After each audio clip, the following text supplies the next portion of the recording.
So all of us have got our issues. Their throat is a what? Open to. So the topic this morning is not the resurrection of Jesus Christ. Our throats is an open to.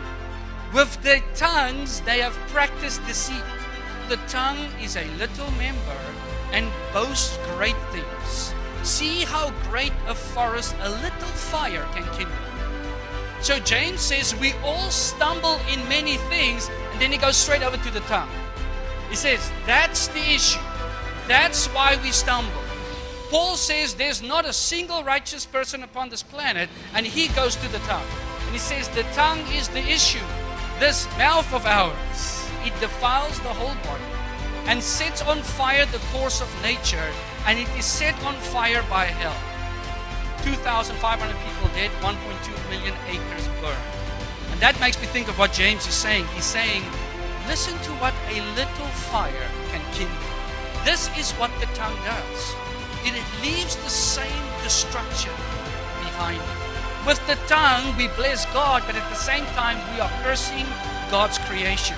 Blessed are you, Simon Bar-Jonah, for flesh and blood has not revealed this to you, but my Father who is in heaven. And that's key for the message this morning. The key to say the right things, to use this tongue for the glory of God, does not come from you and me.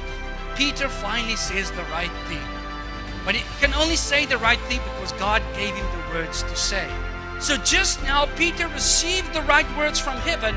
Then self takes over and he speaks and he rebukes the Son of God. And what does Jesus respond? Get behind me, Satan.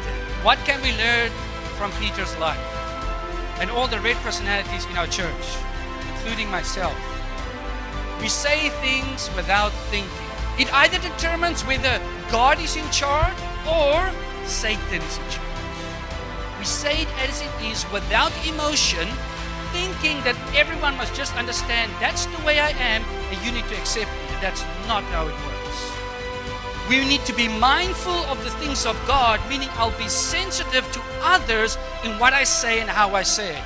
I cannot just say what I want when I want at any time. That's not what the Bible teaches. Do you see a man hasty in his words? There is more hope for a fool than for him. So the red personalities, they blunt. The blue personalities, they critical.